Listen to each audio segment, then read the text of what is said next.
Hindi sumigaw si Liza nang makita niya ang video. Hindi siya umiyak, hindi rin siya gumalaw agad. Nakatayo lang siya sa gitna ng sala ng bahay nila sa Valle Verde. Hawak ang tablet na kakabukas lang ng messenger na hindi naman sa kanya. Tahimik ang buong bahay. Yung klaseng katahimikan na parang may hinihintay na pagsabog. Sa screen, malinaw ang mukha ng asawa na si Adrian na nakangiti. Halos pabulong kung magsalita, habang hinahawakan ang kamay ng isang babaeng hindi niya kilala. Hindi iyon basta hawak lang. May paghaplos, may paglalamang. At ang mas masakit ang boses ni Adrian sa video, malumanay, ibang-iba sa tono niya kapag kausap si Liza. Hindi na ako makapaghintay, sabi nito. Konting tiis na lang. Kapag naayos ko na to sa bahay, tayo na. Huminga si Liza ng malalim, pero hindi sapat. Parang may humahawak sa dibdib niya, pinipisil, dahan-dahan. Ilang segundo pa siyang nakatitig, parang umaasang magbabago ang eksena. Pero hindi. Lumapit ang babae kay Adrian. Naghalikan sila. Doon lang kumurap si Liza. Isang beses. Tapos pinatay niya ang video. Nakatayo pa rin siya. Walang galaw. Walang salita. Hanggang sa marinig niya ang tunog ng gate sa labas. Umuwi si Adrian. Hindi siya agad lumapit sa pinto. Hindi siya nagmamadali. Dahan-dahan siyang naglakad papunta sa dining table. Inilapag ang tablet. Inayos ang mga kubyertos na parang may bisita. Nang bumukas ang pinto, bumungad si Adrian, medyo pawisan, may hawak na briefcase, at ngumiti pa. Babe, gising ka pa? Tanong nito, parang normal lang ang lahat. Hindi sumagot si Liza. Nakaupo lang siya, nakatingin sa kanya. Napansin ni Adrian ang kakaibang tingin. Napahinto siya. Anong nangyari? Tanong niya, medyo nagbago ang tono. Dahan-daang itinulak ni Liza ang tablet papunta sa gitna ng mesa. Ikaw ang magsabi, mahina pero malinaw niyang sagot. Kumunat ang noo ni Adrian. Lumapit siya, kinuha ang tablet, at nang makita ang nakapos na frame ng video, nanigas siya. Hindi siya agad nagsalita, hindi rin siya agad tumingin kay Liza. Parang sinusubukan niyang mag-isip ng paliwanag na hindi halatang kasinungalingan. Liza, nagsimula siya, pero naputol. Gaano nakatagal? Tanong ni Liza, diretso. Walang emosyon ang boses. Mas nakakatakot iyon. Napalunok si Adrian. Hindi ganon ang iniisip mo, sagot niya, pilit. Napangiti si Liza. Hindi iyon masayang ngiti, talaga. Kasi malinaw ang video. O may ibang ibig sabihin yung halik na yun. Tahimik si Adrian. Ilang segundo ang lumipas na parang oras. Sa labas, may dumaan na sasakyan. May aso na tumahol. Pero sa loob ng bahay, parang walang ibang tunog kundi ang paghinga nilang dalawa. Sagutin mo ako, mas madiin na sabi ni Liza. Gaano nakatagal? 6 na buwan, mahina ni Adrian. Parang nahihiya sa sarili niyang sagot. Hindi gumalaw si Liza. Pero sa loob niya, parang may bumagsak na pader. 6 na buwan. 6 na buwan siyang niloloko. 6 na buwan siyang nagluto, nag-alaga, naghintay sa asawa niya gabi-gabi habang may iba pala itong inuuwian. Sino siya? Tanong niya. Si Mara, sagot ni Adrian. Mara Santos. Parang may kumurap sa isip ni Liza. Apelyido, pamilyar, Santos. Hindi niya agad pinansin. At plano mong iwan ako? Tanong niya. Hindi na niya tinatago ang galit. Hindi. Mabilis na sagot ni Adrian. Hindi ganun ka-simple pero sabi mo sa video, kapag naayos ko na to sa bahay, tayo na, putol ni Liza, ginaya pa ang tono niya.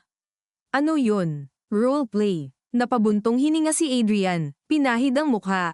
Liza, pakinggan mo muna 6 na buwan mo akong ginagawang tanga, sabi niya, ngayon nanginginig na ang boses. At gusto mo akong makinig. Tahimik ulit, tumingin si Adrian sa kanya. May dahilan, sabi niya. Hindi ka makakaintindi kung subukan mo ako, sagot ni Liza. Doon lang siya tumayo, dahan-dahan. Hindi padabog, mas delikado iyon. Sabihin mo sa akin kung anong klaseng dahilan ang kayang ipaliwanag ang pagtataksil. Napahawak si Adrian sa likod ng upuan. Hindi ko siya minahal sa simula, sabi niya. Naging komplikado lang. Napatawa si Liza, mapait. Classic, lumapit siya ng isang hakbang. Pero mahal mo na ngayon. Hindi agad sumagot si Adrian. At doon, kahit walang salita, nakuha ni Liza ang sagot. Wow, bulong niya. Ang galing mo. Umiling siya, tumalikod sandali, hinawakan ang gilid ng mesa para hindi siya matamba. Ramdam niya ang panginginig ng kamay niya. May anak ba kayo? Tanong niya, bigla, parang kutsilyo ang tanong. Wala, mabilis na sagot ni Adrian. Wala, Liza. Hindi umabot sa ganon. Pero umabot sa halikan, sagot niya, malamig. Tahimik ulit, umalis ka muna, sabi ni Liza, bigla. Napatingin si Adrian. Ano? Umalis ka muna sa bahay na ta, ulit niya. Kailangan kong mag-isip, at ayokong makita ka. Liza, please lumabas ka, mas madiin na sabi niya. Ngayon, may galit na sa boses. Hindi na niya kayang itago. Ilang segundo pang nag-atubili si Adrian, pero nang makita niya ang mata ni Liza walang awa kumuha siya ng susi at lumabas. Sumara ang pinto, doon lang napaupo si Liza. Hindi siya umiyak agad, nakatingin lang siya sa kawalan. Hanggang sa unti-unting bumagsak ang balikat niya, at doon na tumulo ang luha. Tahimik lang, walang hagulgol. Parang ayaw niyang marinig ng mundo ang sakit niya. Ngunit hindi doon natapos ang gabi. Dahil ilang minuto lang ang lumipas, tumunog ang cellphone niya. Unknown number. Hindi niya sana sasagutin. Pero may kung anong instinct na nagtulak sa kanya. Hello. Ikaw si Liza. Babae ang boses. Malamig. May kumpiyansa. Napakunot ang noo ni Liza. Sino ta? Ako si Mara. Sagot ng babae. Parang may kuryente na damaloy sa katawan ni Liza. Napaupo siya ng tuwid. Anong gusto mo? Alam ko na napanood mo na, sabi ni Mara. Walang kahit anong pagsisisi sa boses. Kaya tatawag ako para diretsuhin ka na.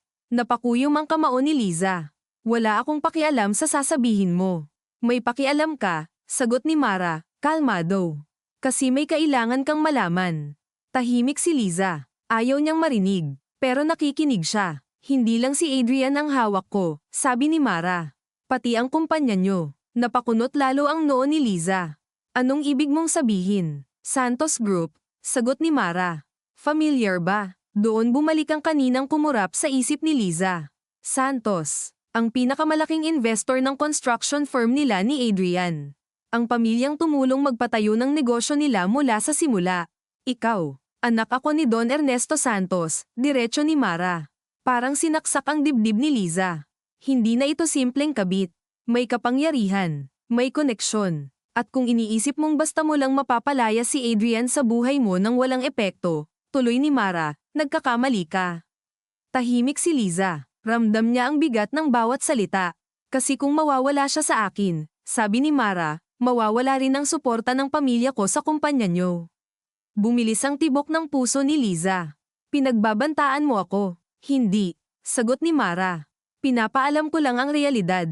May maikling katahimikan. Kaya mag-isip ka, dagdag niya. Hindi lang puso mo ang nakataya dito.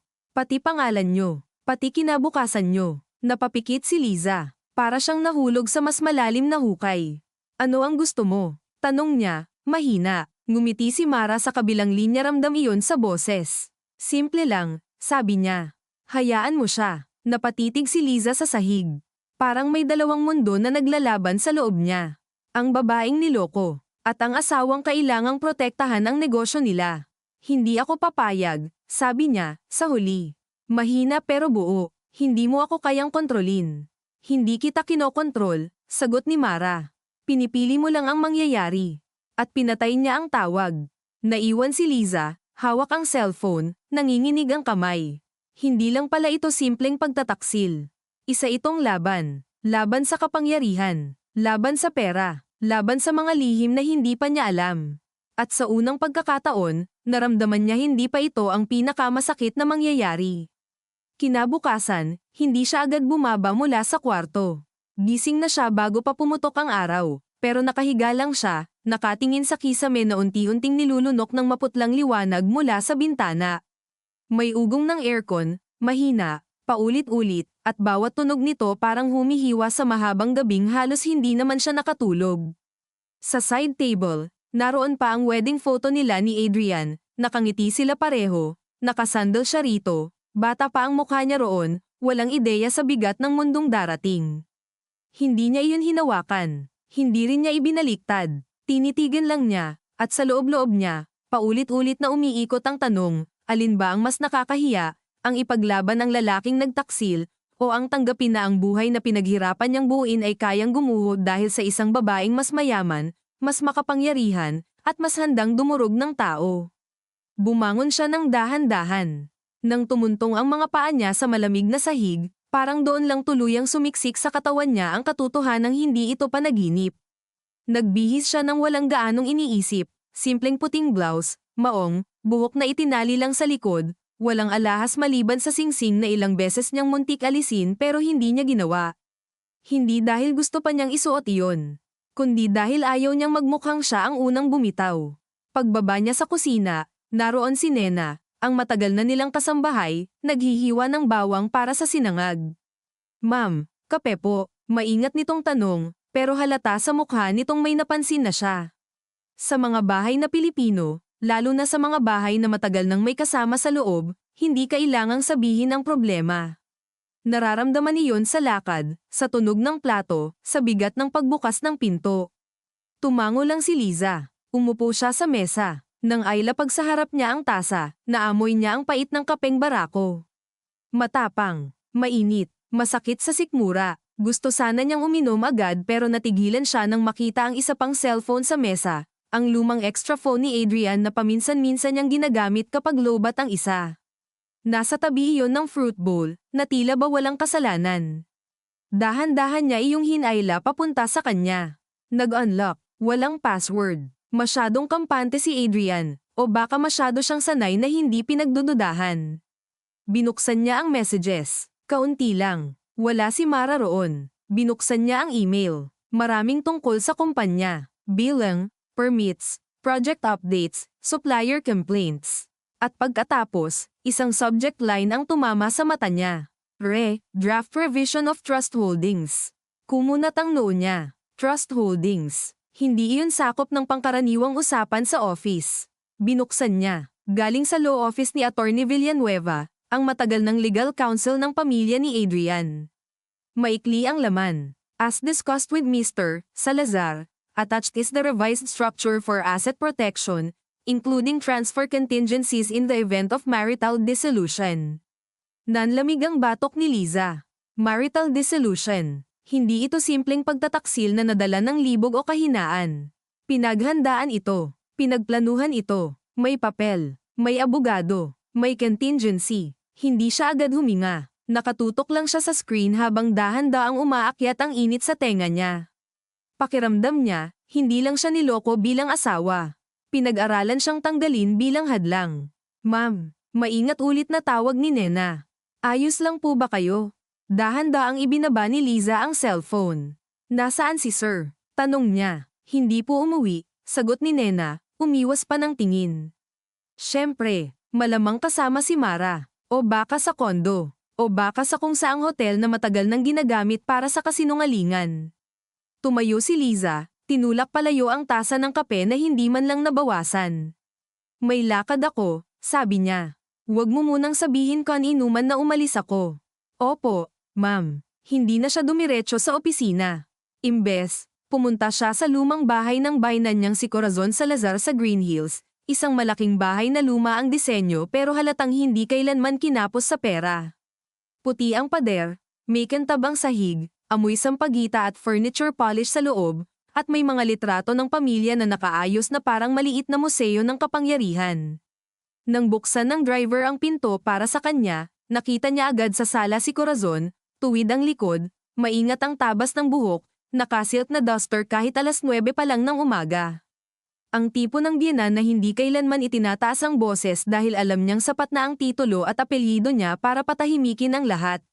"Liza," sabi nito, bahagyang nagtaka pero hindi nawalan ng composure. "Napakaaga mo. Kailangan ko kayong makausap," sagot ni Liza. Walang beso. Walang paligoy-ligoy. Umangat ng kaunti ang kilay ni Corazon. Mukhang seryoso. Oo, naupo sila sa magkabilang dulo ng mahabang sofa. May katulong na nag-abot ng tsaa pero hindi iyon ginalaw ni Liza. Inilabas niya ang cellphone ni Adrian at inilapag sa glass table sa gitna. "May kinalaman ba kayo dito?" tanong niya. Binuksan niya ang email at ini-slide papunta sa harap ng biyenan. Tahimik na binasa iyon ni Corazon. Walang bakas ng gulat, at iyon na mismo ang unang sagot. Hindi nagsalita si Liza agad. Pinagmasdan lang niya ang mukha ng matanda, ang bahagyang pag-ipit nito sa labi, Ang mahinang buntong hininga na parang inisaabalang dinala sa umaga niya. Matagal mo nang alam, sabi ni Liza, hindi na tanong kundi pahayag. Dahan-daang ibinaba ni Corazon ang cellphone. Ang alam ko, sabi nito, malamig at maingat, ay may mga bagay na kailangang ayusin para sa kapakanan ng negosyo. Natawa si Liza, isang maikling tunog na walang saya. Negosyo, huwag kang emosyonal, sagot ni Corazon. Hindi nakakatulong ang drama sa ganitong usapan. Drama, umabante si Liza, samandal ang mga siko sa tuhod, nakatitig siya ng diretso. Asawa ko ang may kabit. May plano siyang protektahan ng assets kapag hiniwalayan niya ako. At ang sagot ninyo sa akin, drama. Humigpit ang panga ni Corazon. Adrian made mistakes. Iyon ay malinaw. Pero hindi ka dapat mabigla. Alam mo kung gaano kahirap ang sitwasyon ng kumpanya nitong nakaraang taon. At solusyon doon ang kabit na anak ng investor. Mas tumalim ang tingin ni Liza. Ganoon ba kababa ang tingin ninyo sa akin? Na hindi ko kayang intindihin ang numbers kaya kailangan ninyo akong iligpit. Saglit na tumahimik si Corazon. Sa katahimikang iyon, narinig ni Liza ang mahinang pagtunog ng orasan sa dingding, tik-tik, tik-tik, parang binibilang ang pagkapunit ng natitirang respeto niya sa pamilyang ito. Hindi kita gustong iligpit, sabi ng matanda, pero walang init ang boses. Ang gusto ko ay kaligtasan ng ipinundar ng asawa kong yumao. Ang kumpanya ay hindi lang para sa inyong dalawa. May mga tao roong umaasa. May pangalan kaming inaalagaan. At ako, hindi ba bahagi ng pangalang yun? Mahina pero matalim na tanong ni Liza. 11 taon akong nagtrabaho sa firm na yun. Ako ang humawak ng payroll nang nagsisimula pa lang kami. Ako ang kumausap sa City Hall nang ayaw pansinin ang papeles ninyo dahil babae lang daw ako. Ako ang samalo sa utang ng muntik nang ma-foreclose ang unang equipment loan. Pero ngayong mayaman na kayong kausap, pwede na pala akong tabihan. Hindi humimik si Corazon. At sa unang pagkakataon mula nang dumating siya roon, nakakita si Liza ng bahid ng pagkapahiya. Maliit, mabilis, pero naroon. Sino ang nagayos ng draft na yan? Tanong niya. Si Adrian lang ba? Lawyers handle those things. Iwas ni Corazon. Huwag ninyo akong paikutin, putol niya. Alam ba ng Santos family ang buong plano? Alam nila kung ano ang kailangan nilang malaman. Napakapit si Liza sa gilid ng sofa. So may usapan na talaga. Sa mundo namin, malamig na sabi ni Corazon, ang emosyon ay hindi pwedeng manaig sa estratehiya. Tumayo si Liza. Mabagal. Ramdam niya ang bigat ng dugo sa ulo niya, ang pagtaas ng init sa dibdib na parang gusto nang sumabog. Mali kayo. Sabi niya. Kasi ang ginawa ninyo, hindi estratehiya. Panlalamang. Lalakad na sana siya palabas nang marinig niya ang boses ni Corazon sa likod niya. Pag-isipan mo muna bago ka gumawa ng eksena. Huminto siya. Hindi lumingon agad. Anong eksena? Tanong niya. Anumang balak mong gawin, sagot ng matanda. Kapag lumabas ito, hindi lang si Adrian ang masisira. Pati ikaw. Pati pangalan ng mga magulang mo. Pati ang pamilya mong hindi sanay sa iskandalo. Dahan-daang lumingon si Liza. Do not threaten my family. Hindi kita threaten, sabi ni Corazon, halos kapareho ng tono ni Mara kagabi. Pinapaalala ko lang sa'yo ang laki ng kalaban. Lumabas si Liza na parang may bakal na nakasabit sa balikat niya. Sa labas, mainit na ang hangin. Matining ang sikat ng araw sa windshield ng mga sasakyan sa garahe. Pagpasok niya sa kotse, hindi niya agad pinaandar. Humawak lang siya sa manibela, mariing-mariin, hanggang sa mamuti ang mga buko ng daliri niya. Ang gusto niyang gawin ay sumigaw. Basagin ang salamin. Bumalik sa loob at hilahin sa buhok si Corazon hanggang umamin ito sa lahat. Pero hindi siya ganoong babae. O baka ganoon siya, pero alam niyang sa mundo ng mga Salazar at Santos, ang unang magwala ang unang matatalo. Kaya huminga siya. 1, 2, 3. Sa kanya pinuntahan ang opisina. Sa basement parking pa lang, ramdam na niya ang kakaibang tensyon. May 2 empleyadong nag-uusap na biglang tumahimik nang makita siya. Sa reception, pilit ang ngiti ng babae sa front desk. Good morning, ma'am. Tumango lang si Liza. Dumiretso siya sa finance office niya. Nandoon si Benny, ang matagal niyang accounting manager, payat, mabilis kumilos, laging amoy papel at instant coffee. Pagpasok pa lang niya, tumayo ito. Ma'am, hahanapin po sana kita. Bakit? Tanong niya. May freeze po sa dalawang account na ginagamit sa payroll buffer. Napahinto siya. Anong freeze? Inabutan siya ni Benny ng printout. Board authorized internal restriction daw, pending asset review.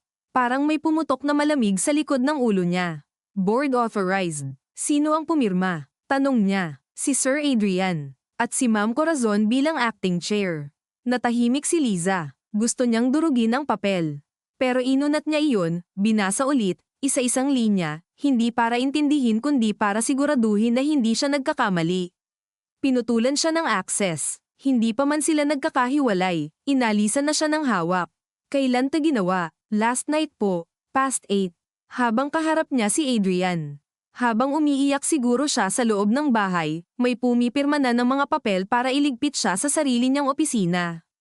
Umupo siya sa silya, dahan-dahan. Yung dahan-dahan na itinatago ang pagkahilo. Sa ibabaw ng mesa niya, nandoon ang frame company mission statement na dati niyang pinaniwalaan, integrity, commitment, legacy. Napangiti siya ng mapait. Benny, sabi niya, i-download mo lahat ng approval logs ng movement ng funds nitong 6 na buwan. Lahat, pati vendor substitutions. Nag-atubili si Benny. Ma'am, baka po ako ang finance director dito. Putol niya, malamig.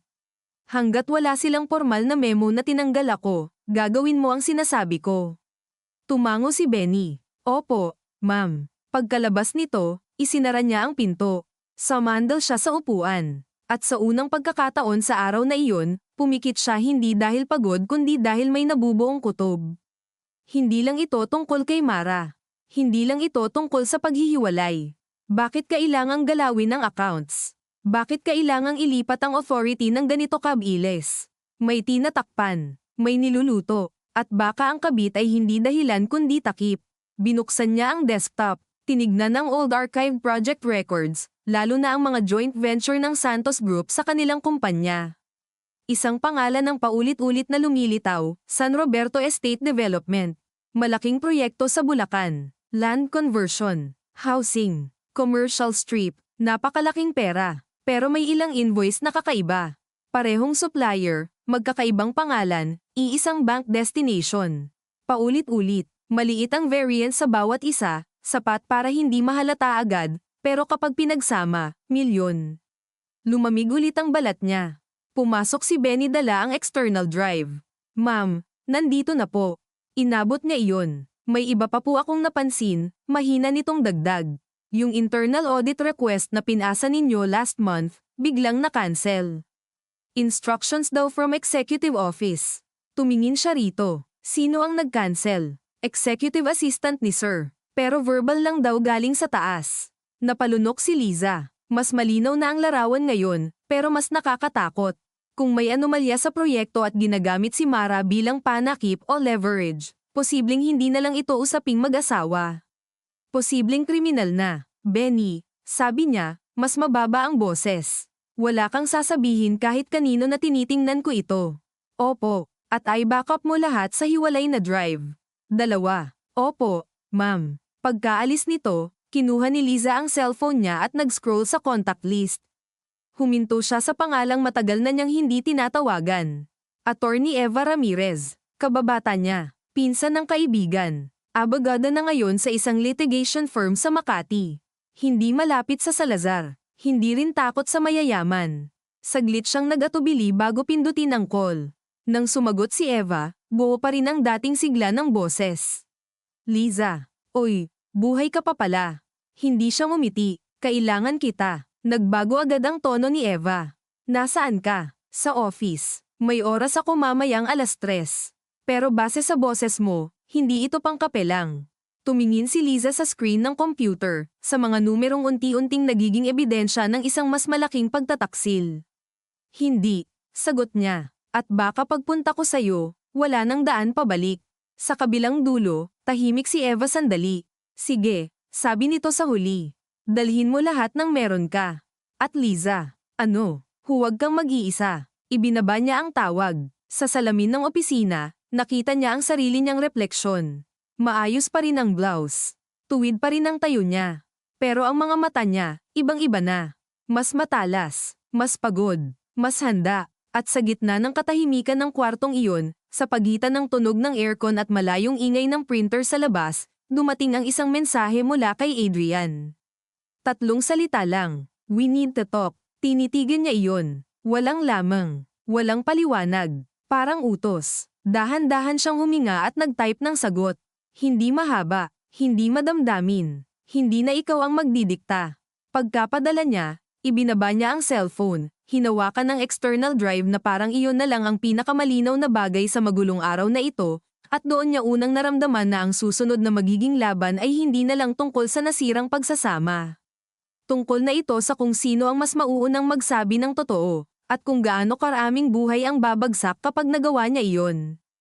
Kapag nagawa niya iyon, 3:00 pa lang pero pakiramdam ni Liza ay gabi na. Mabigat ang bawat oras, parang may buhangin sa loob ng katawan niya na kumikiskes sa bawat galaw. Umalis siya sa opisina nang hindi nagpapalam sa executive floor. Hindi siya dumaan sa main lobby. Dumiretso siya sa service elevator, dala ang tote bag na may lamang laptop, 2 external drive, ilang printed vouchers, at isang manipis na folder na tila ordinaryong papeles lang pero sa bigat ng pakiramdam niya, para iyong may lamang bato. Sa parking, mainit ang semento at may amoy ng gasolina at goma. May gwardyang sumaludo sa kanya. Tumango lang siya. Pagpasok niya sa kotse, isinara niya ang pinto ng dahan-dahan pero ang tunog noon ay umalingaw-ngaw pa rin sa ulo niya. Hindi niya pinaandar agad. Tinignan niya ang sarili sa rearview mirror. May kaunting hules sa ilalim ng mata.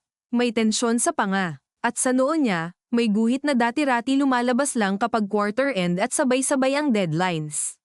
Ngayon, ibang klase ang sanhi. Hindi spreadsheet ang kalaban, kundi tao, alaala, apelyido. Pagdating niya sa opisina ni Eva sa Makati, mahigpit ang seguridad at malamig ang lobby, amoy bagong linis na tiles at mamahaling air freshener. Sa salamin ng elevator, pinisil niya ng bahagya ang tulay ng ilong niya, sinubukang ayusin ang paghinga. Nang bumukas ang pinto sa 12 palapag, sinalubong siya ng receptionist na naka-navy blazer at mahinang ngiti. Ma'am Liza, Attorney Ramirez is expecting you. Dinala siya sa conference room sa dulo. Hindi malaki ang kwarto. May mahabang mesa, isang pader na puro glass, at isang shelf ng makakapal na law books na parang tahimik na mga saksi sa lahat ng kasinungalingan ng mga taong pumapasok doon. Ilang segundo lang, bumukas ang pinto at pumasok si Eva. Nakapantsot, buhok na maayos na nakapusod, walang arte ang lakad pero ramdam ang awtoridad. Nang makita niya si Liza, hindi siya agad nagsalita. Tinitigan lang siya, mula ulo hanggang paa, parang tinatansya kung gaano kalaki ang pinsala. Mukha kang hindi natulog, sabi niya sa wakas. Hindi ako natulog, sagot ni Liza. Naupo si Eva sa tapat niya. Simulan mo sa pinakamasakit, sabi nito. Kasi kadalasan, doon nagsisimula ang pinakadelikado. Ilang sandali, hindi makapagsalita si Liza. Hindi dahil wala siyang gustong sabihin, kundi dahil kapag nagsimula na siya, magiging totoo ng buo ang lahat. Inilapag niya ang cellphone sa mesa. Binuksan ang video. Hindi na niya pinanood muli. Itinulak niya lang papunta kay Eva. Tahimik itong tumingin. Tumaas ang kilay. Wala itong komento ng una. Nang matapos, ibinaba nito ang phone ng maingat. Asawa mo? Oo. At yung babae, Mara Santos. Doon lang bahagyang nagbago ang mukha ni Eva. As in Santos Group, tumango si Liza. At may hawak silang leverage sa kumpanya. Isa-isa niyang inilatag ang lahat. Ang tawag ni Mara. Ang email tungkol sa marital dissolution. Ang pagpunta niya kay Corazon. Ang freeze sa accounts. Ang kaina-hinalang invoices sa San Roberto Project.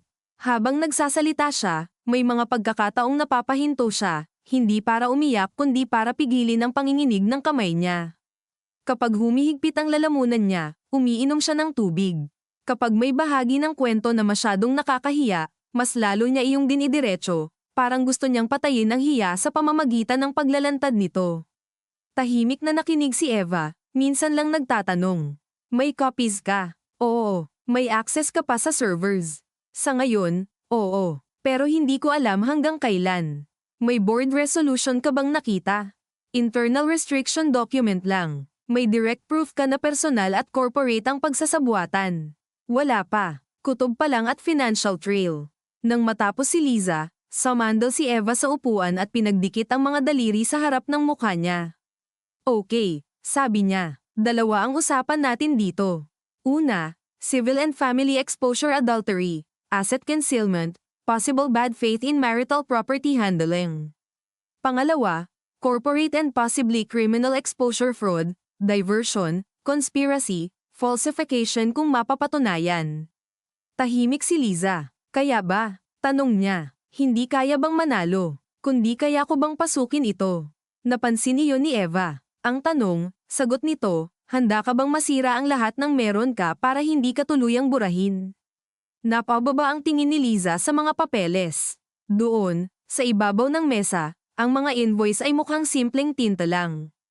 Pero alam niyang ang bawat numerong iyon ay pwedeng magsindi ng apoy. Hindi ko alam, amin niya. Parte ko gustong ilabas lahat. Parte ko gustong tumahimik na lang at umalis. At kapag tahimik kang umalis, marahang tanong ni Eva, ano ang matitira sa'yo? Hindi siya agad nakasagot. Sumagi sa isip niya ang bahay nilang pinili nila ni Adrian dati, ang unang kotse na binili nila ng second hand pa, ang gabing nag-aabang sila ng tawag sa bangko para sa loan approval, ang mga pagkakataong magkatabi silang kumakain ng cup noodles sa lumang opisina habang sinusukat ang bakal at semento ng unang project. Totoo naman iyon. Hindi imbento ang pinagsamahan nila. Pero ngayon, bawat mabuting alaala ay parang ginagamit laban sa kanya. Parang sinasabi ng nakaraan, sayang kung sisirain mo. Pero may mas malakas na boses sa loob niya, hindi ikaw ang Samira. Gusto kong malaman ang buong totoo, sabi niya sa huli. Kahit masakit, tumango si Eva. Then we do this carefully. Inisa-isa nito ang plano. Kumuha ng certified copies ng financial records hanggat kaya. Mag-secure ng independent forensic accountant. Magpadala ng preservation letter para hindi basta mabura ang files, pero huwag muna hanggat hindi pa kumpleto ang hawak nila. At higit sa lahat, huwag haharapin si Adrian ng walang witness o documentation. Ang mga taong may tinatago, sabi ni Eva, may tendency na magmukhang mahina sa unang tingin. Huwag kang magpapaloko. Mas dangerous sila kapag na-corner. Napatitig si Liza sa kanya. Hindi ko nakilala ang asawa ko. Baka kilala mo na siya ngayon, sagot ni Eva. Ngayon mo lang ayaw tanggapin. Kumirat iyon. Totoo. Ilang beses ba niyang napalampas ang pag-iwas ni Adrian sa mata niya? Ilang late nights ang tinanggap niya dahil meeting with investors. Ilang beses niyang pinili ang convenient explanation dahil mas madali iyon kaysa harapin ang posibilidad na niloloko na pala siya. Paglabas niya sa opisina ni Eva, mas malamig na ang hangin sa koridor pero mas mabigat ang dibdib niya. May legal path na, may estratehiya na, pero kasabay noon, nagkaroon ng opisyal na hugis ang gyera. Pagsapit ng alas 5, tumawag si Benny. Nasa parking na siya nang sagutin niya. Ma'am, pabulong nitong sabi, may nagpunta po sa opisina ninyo. Si Sir Adrian at si Ma'am Corazon. Tumigil ang kamay ni Liza sa doorknob ng kotse. Anong ginawa nila? Pinapasok po ang tapos kinuha raw yung access logs at may pinapapirma sa admin. Nanikip ang sikmura niya. May nabura ba? Hindi ko pa po alam. Pero narinig ko po na bukas may special board meeting. Anong agenda? Reorganization daw po. Reorganization. Ang ganda ng mga salita ng mayayaman kapag may gusto silang putulin. Benny, makinig ka, sabi niya, mas mababa ang boses. I-email mo sa personal address mo at sa akin ang backup inventory list lang, walang attachments.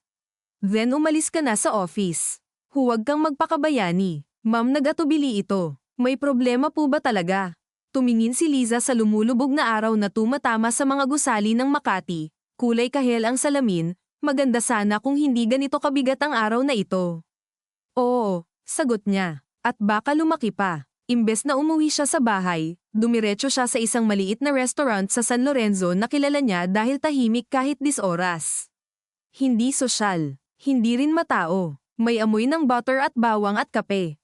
Doon niya pinili makipagkita kay Adrian nang siya ang muling nag-text, mas maiksi ang mensahe kaysa kanina, please. Dumating siya ng mas maaga. Umupo siya sa pinakadulong mesa, likod sa pader, tanaw ang pinto. Hindi iyon aksidente. Gusto niyang makita si Adrian pagpasok pa lang. Gusto niyang pag-aralan ang lakad nito, ang mukha nito, ang unang reaksyon nito sa makikita siya. Nang pumasok nga ito makalipas ang 10 minuto, nakasimple lang ito, long sleeves na nakatiklop, parang pagod, parang tao ring ginulpi ng mga nangyari. Pero hindi na nalinlang si Liza sa itsura. Ang pagod ay hindi laging ebidensya ng pagdurusa. Minsan ebidensya lang iyon ng effort sa pagsisinungaling. Naupo si Adrian sa tapat niya. "Thank you," sabi nito agad. Hindi sumagot si Liza. Pinagmasdan lang niya ito. Ang bahagyang paglabo ng balbas. Ang pag-iwas nitong tumingin ng diretso sa mata niya sa unang ilang segundo. Ang paghawak nito sa baso ng tubig kahit hindi naman umiinom. "How much do you know?" Tanong ni Adrian sa wakas. Napangiti si Liza ng kaunti.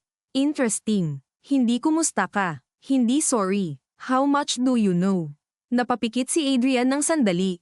"Liza, please. Wala na tayong oras para sa sarcasm. Wala na tayong oras." Umabante siya ng bahagya. "Kailan ba tayo nagkaroon ng oras, Adrian?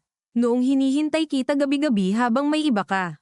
O noong pinipirmahan mo ang pag-freeze sa accounts ko habang kausap kita sa bahay?" Doon siya tumingin ng diretso. May bakas ng pagkagulat, maliit pero nahuli ni Liza. "So nakita mo na," mahina nitong sabi. "Oo, hindi para saktan ka yun." Napatawa siya, maikli at matalim. "Lahat ng ginawa mo, may paliwanag na hindi para saktan ako." Ang galing. Tahimik si Adrian. Lumapit ang waiter pero sinenyasan niyang huwag muna. Wala silang in-order. Wala silang gana sa kahit ano. "Sabihin mo ang totoo," sabi ni Liza. "Hindi iyong piniling bersyon mo. Yung totoo." Matagal bago nagsalita si Adrian. Tumingin muna ito sa bintana, sa mga ilaw ng kalsadang nagsisimula ng magningning sa labas, saka bumalik sa kanya. "May problema ang kumpanya simula pa noong nakaraang taon," sabi nito. "Mas malala kaysa alam mo. Huwag mo akong maliitin. Finance ako. Alam ko. Pero hindi mo alam lahat. Dahil itinago mo." Napayuko si Adrian. May delayed obligations. May side agreements. Nang pumasok ang Santos Group sa San Roberto, humingi sila ng concessions. Hindi lang sa pricing, sa control. At kasama roon si Mara. Noong una, hindi. Siya ang naging bridge lang. Bridge. Inulit ni Liza ang salita na parang may lason. Napakaganda namang tawag sa kabit. Humigpit ang panga ni Adrian pero hindi siya lumaban doon. Lumalim ang involvement niya kasi siya ang naghahandle ng family office side. At si Don Ernesto huminto siya. Ano si Don Ernesto? Madiin ni Liza. Ayaw niya sa komplikasyon. Ayaw niya sa partner na may sariling pag-iisip na mahirap kontrolin. Napakunot ang noo ni Liza. Ako. Oo. Tahimik silang dalawa ng ilang sandali. Naramdaman ni Liza ang malamig na gilid ng baso sa dulo ng daliri niya. So ito pala iyon, sabi niya. Hindi lang ako asawa. Hadlang ako. Hindi ko yun ginasto. Pero pinayagan mo. Umayo si Adrian sa upo, parang nahihirapan na rin sa sarili niyang mga sagot. Noong una, akala ko makokontrol ko. Na kaya kong I-manage si Mara, ang pamilya niya, ang board, lahat. Na maayos ko nang hindi aabot sa ganito. At habang inaayos mo, natulog ka sa kanya. Tahimik si Adrian. Sapat na iyon. Naramdaman ni Liza ang pagsikad ng galit sa sikmura niya. Hindi na iyon malinis na sakit lang. Halo na iyon ng pandidiri. May kinuha ba kayong pera? Tanong niya bigla. Doon talaga nagbago ang mukha ni Adrian. Kaunti lang. Pero malinaw. Liza, may kinuha ba kayong pera? Ulit niya, mas mababa ang boses, mas delikado. It's more complicated than that. Napaatras siya sa upuan. There. Ayan ang sagot ng guilty. Hindi ako nagnakaw para sa sarili ko. Pero may nangyari sa pera. Liza, listen to me. May mga disbursement na ginawa para mapanatili ang project. Kung hindi namin ginawa iyon, lulubog tayo. Ninyo. Sino ang ninyo? Wala agad sagot. Ikaw. Si Mama. Ang Santos. Napatitig si Adrian sa mesa. Hindi lahat recorded ng maayos. Hindi lahat recorded. Ulit ni Liza, halos pabulong. Diyos ko. Hindi siya umiyak. Mas nakakatakot dahil hindi siya umiiyak. Ramdam niyang unti-unting tumitigas ang loob niya. Parang may bahagi ng pagkatao niyang kusa ng nililibing ang natitirang pagmamahal para makapag-isip ng malinaw. May special board meeting bukas, sabi ni Adrian. Alam mo, oo, tatanggalin ka nila. Tumingin si Liza sa kanya. At pumayag ka. Nahirapang huminga si Adrian. Kung tatutol ako ng lantaran ngayon, lalong mabubuksan ang ang anomalya, ang relasyon nyo, ang kahinaan mo. Mabilis niyang pinutol ang sarili. Napansin niyang may ilang taong napapalingon na sa kanila mula sa kabilang mesa. Ibinaba niya ang boses. Sabihin mo sa akin ng diretso. Gusto mo ba akong protektahan, o gusto mo lang akong ilayo para ako ang hindi makakita? Pareho, sabi ni Adrian, at sa wakas may isang bagay siyang sinabi na mukhang totoo. Natahimik si Liza, dahil iyon ang pinakamasakit na klase ng katotohanan. Iyong may halo ng kabutihan at kasamaan. Iyong tipong pwede niyang hawakan at sabihing mahal pa rin siya sa sariling baluktot na paraan, pero kasabay noon ay malinaw na handa pa rin siyang isakripisyo siya. May chance pa bang iligtas ito? Tanong niya, at hindi malinaw kung ang tinutukoy niya ay kumpanya ba o pagsasama nila. Alam ni Adrian iyon, kaya matagal itong hindi sumagot. Nang sumagot siya, pabulong. Hindi ko alam. Tumango si Liza, napakabagal, parang may huling piraso sa loob niya na tuluyang nalaglag. Inabot niya ang bag niya. Kumuha siya ng maliit na digital recorder. Inilapag sa mesa. Hindi iyon bukas, pero sapat na ang makita iyon. Namutla si Adrian. You're recording me now. Hindi pa, sagot niya. Pero mula ngayon, dapat mong ipagpalagay na lahat ng sasabihin mo may katapat na ebidensya. Napasandal si Adrian, tumawa ng mahina pero walang saya. Ganito na tayo. Hindi, sabi ni Liza. Ganito ka na. Ngayon lang kita sinasabayan. Tumayo siya. Mabilis pero hindi padabog. Kinuha ang bag, inayos ang blouse niya, tumingin sa asawa niya ng tuwid. Bukas, kapag tinanggal ninyo ako, sisiguraduhin kong hindi lang ako ang babagsak. Liza, huwag mong gawin ta. Ginawa mo na. Umalis siya nang hindi lumilingon. Sa labas, mas malamig na ang hangin at mas makapal ang traffic. Sumakay siya sa kotse at saka lang niya naramdaman ang pagod na parang biglang dumagan sa buto niya. Pero hindi pa siya pwedeng bumigay. Binuksan niya ang cellphone. May message si Eva, may nahanap na akong forensic accountant. Ready if you are. Sa ibaba noon, may panibagong mensahe mula sa unknown number. Isang litrato. Saglit siyang natigilan bago buksan. Nang bumungad ang image, parang may dumausdos na yelo sa likod niya. Si Benny iyon, nasa parking ng opisina, kuha mula sa malayo. At sa ibaba ng litrato, isang linya lang, pati ang mga tumutulong sa'yo, nadadamay. Nadadamay. Ilang segundo niyang tinitigan ang mensahe ng hindi kumukurap, parang umaasang magbabago ang larawan kapag mas matagal niyang tinignan, pero hindi. Nandoon pa rin si Benny sa malabong kuha, nakatayo malapit sa poste sa basement parking, may bitbit na backpack, hindi alam na may matang nakatutok sa kanya mula sa dilim. Hindi na ito simpleng pananakot. Mensahe ito na malinaw ang pakahulugan, kaya nilang sundan ang galaw niya, kaya nilang hanapin ang mga taong lumalapit sa kanya, at kaya nilang iparamdam na walang ligtas na distansya mula sa impluwensya nila. Dahan-dahan niyang ibinaba ang cellphone sa kandanggan. Ramdam niya ang bigat ng manibela sa ilalim ng palad niya kahit hindi pa niya hinahawakan, ang pagyanig ng aircon sa loob ng kotse, ang ilaw ng brake lights ng mga sasakyan sa harap na kumikislap sa windshield na parang sunod-sunod na babala. Ang unang pumasok sa isip niya ay si Benny. Hindi ang sarili niya. Hindi si Adrian. Hindi ang kumpanya. Yung batang accountant na ilang taon nang tapat sa kanya, may 2 anak, may asawang nagtatrabaho sa remittance center sa Pasig, at laging may baong pandesal sa umaga dahil ayaw gumastos sa cafeteria.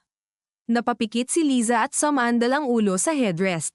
Sa ganitong punto, doon nasusukat ang tunay na presyo ng pakikibaka. Hindi sa kung magkano ang mawawala sa bank account, kundi sa kung ilang ordinaryong buhay ang pwedeng mahayla sa gulo ng mga makapangyarihan. Binuksan niya ulit ang phone at tinawagan agad si Benny. 2 ring bago ito sumagot. Ma'am, mahina ang boses. Nasaan ka? Diretsong tanong niya. Pauwi na po ako. Nasa may C5 na. Mag-iba ka ng ruta. Natahimik ito. Po, huwag ka munang dumiretso sa bahay. Pumunta ka muna sa mataong lugar. Sa mall, sa gas station, kahit saan na maliwanag at maraming tao. Tapos tawagan mo ang asawa mo. Sabihin mo kung nasaan ka. Mas lalong bumaba ang boses ni Benny. Ma'am, anong nangyayari? Tinitigan ni Liza ang litrato sa screen. Hindi niya pwedeng sabihin ng buo. Hindi habang posibleng may nakikinig. May mga taong gustong manakot, sabi niya. At ayoko na mapahamak ka dahil sa akin. Sa kabilang linya, narinig niya ang mahinang paghinga nito, at ang tunog ng signal light ng sasakyan, tik-tik, tik-tik, na parang orasan din ng takot. Ma'am, sabi nito, kung dahil po ito sa files, hindi ko po ibibigay kahit kanino. Kumirat ang dibdib ni Liza. Loyalty. Napakaganda sa salita. Napakabigat kapag may kapalit na panganib. Hindi mo kailangang maging bayani, sabi niya, mas marahan. Kailangan mo lang maging maingat. Opo, at makinig ka. Huwag ka munang papasok bukas sa office ng maaga. Hintayin mo ang tawag ko. Opo, ma'am. Pagkababa ng tawag, hindi na siya nagtagal sa parking. Dumiretso siya sa kondo ng kapatid niyang si Paulo sa Mandaluyong, hindi dahil malapit, kundi dahil si Paulo ang isang tao sa pamilya niyang hindi nagtatanong agad kapag nakikitang durog ka na. Mas bata sa kanya si Paulo ng 4 na taon, civil engineer din noong una pero lumihis ng landas at nagtayo ng maliit na design consultancy. Hindi mayaman, hindi makapangyarihan, pero hindi rin kailanman yumuko sa mga apelyido. Pagdating niya sa kondo, si Paulo mismo ang nagbukas ng pinto, naka-shorts at kupas na t-shirt, may hawak pang baso ng iced tea. Ate, gulat nito. Tumingin ito sa mukha niya at agad nagbago ang tindig. Anong nangyari? Hindi na niya pinigilan ang pagpasok. Pumasok siya, inilapag ang bag sa sofa, at ilang segundo siyang nakatayo lang sa gitna ng maliit na sala, napapaligiran ng amoy ng instant noodles, kape, at ginisang bawang mula sa kusina. Napakapayak, napaka-normal, at biglang gusto niyang umiyak dahil sa normal na iyon. Sa lugar na ito, walang board meeting. Walang investor na may anak na kabit. Walang legal restructuring sa likod ng kasal. May electric fan lang na umiingit, may basket ng labada sa sulok, at may kapatid na halatang handang manakit ng tao kapag sinabi niyang kailangan. Adrian has been cheating on me, sabi niya, diretso. Hindi na niya pinalambot, wala nang silbi ang pagbalot ng dumi sa magandang papel. Nanigas si Paulo. Ano? At may problema sa kumpanya. Malaki. Ibinagsak nito ang baso sa kitchen counter, muntik pang matapan. Sino ang babae? Anak ng investor. Napamura si Paulo ng mahina, mapait, sunod-sunod. Naglakad ito palapit, huminto sa harap niya, hinawakan ang magkabila niyang braso. Sinaktan ka ba? Hindi. Pero ginago ka. Tumango siya. Doon lang siya napaupo, at doon din siya unang umiyak nang may tunog mula nang magsimula ang lahat. Hindi malakas, hindi mapanira, pero may punit sa bawat hingal, parang ang luha ay galing hindi lang sa sakit ng pagtataksil kundi sa matagal ng pagod ng pagiging matatag. Hindi siya niyakap agad ni Paulo. Umupo lang ito sa harap niya sa center table, hinayaan siyang umiyak, at iyon ang pinaka-Filipinong klase ng lamang hindi pilit, hindi dramatic, pero naroon. Nang hamupa ang luha, inabutan siya nito ng tisyo. Sabihin mo lahat, at sinabi nga niya, mas buo, mas marumi, mas malinaw. Ang tawag ni Mara, ang tahimik na pag-amin ni Corazon, ang anomalya sa San Roberto, ang pananakot kay Benny. Habang nagsasalita siya, paunti-unting tumitigas ang panga ni Paulo hanggang sa may ugat ng umumbok sa gilid ng leeg nito. Pwede kong sugurin si Adrian ngayon, sabi nito pagkatapos. At sa totoo lang, gusto ko. Kahit pagod, napangiti si Liza ng kaunti. Alam ko, pero hindi yun ang kailangan mo. Hindi. Tumayo si Paulo at nagsimulang maglakad sa sala, maikli ang espasyo kaya 2 hakbang lang pakaliwa, 2 hakbang pakanan, pero ramdam ni Liza ang bigat ng iniisip nito sa bawat ikot. Ate, sabi nito sa wakas, kung pera at lupa ang usapan, may mas madumi pa dyan kaysa sa akala mo. Tumingin siya rito. Bakit? Yung San Roberto, sabi ni Paulo. May narinig ako dyan months ago. May dating kaklase ako sa Municipal Engineering Office sa Bulacan. May issue raw sa classification ng ilang lote. Parang may bahagi na hindi pa dapat develop pero naituloy dahil may biglang nagbago sa recommendation. Napatayo si Liza. Sigurado ka? Umiling si Paulo. Chismis pa lang noon. Hindi ko pinansin kasi hindi ko naman project. Pero sapat na iyon para sumiklab ang hinala sa isip niya. Kung may land conversion irregularity pa sa likod ng financial anomalies, mas lalong malalim ang hukay na kinasadlakan ni Adrian. May pangalan ka ba ng pwedeng kausapin? Tanong niya. Meron. Si Noel. Pero hindi basta-basta magsasalita yon kapag formal. Kailangan personal. Maayos mo. Tinitigan siya ni Paulo ng ilang segundo. Kapag pinasok mo sabi nito, wala nang atrasan. Wala na rin naman akong babalikan. Hindi agad sumagot si Paulo. Lumapit ito sa bintana, sinilip ang ilaw ng syudad sa labas, saka dahan-daang tumango. Tatawagan ko siya. Gabi na nang umuwi siya sa bahay sa Valle Verde. Ayaw sana niyang bumalik, pero nandoon ang ibang papeles, nandoon ang mga gamit niya, at higit sa lahat, ayaw niyang ibigay sa kanila ang simbolikong tagumpay ng pagpapaalis sa kanya sa sarili niyang tahanan. Nang magbukas ang gate, sinalubong siya ng katahimikan ng malalaking bahay sa subdivision, yung katahimikang may halong yabang, parang sinasabing lahat ng iskandalo ay dapat nagaganap sa likod ng matitibay na pader at tinted na bintana. Pagpasok niya sa loob, si Nena lang ang gising. Ma'am, may naghahanap po sa inyo kanina, pabulong nitong sabi habang kinukuha ang bag niya. Sino? Si Ma'am Corazon po, at si Sir. Hindi ko po pinapasok kasi sabi ko wala pa kayo. Tumingin si Liza sa hagdan, sa sala, sa madilim na dining area kung saan nagsimula ang pagbagsak ng lahat kagabi lang pero pakiramdam niya ay 1 taon na ang lumipas. May sinabi ba sila? Babalik daw po sila bukas ng umaga.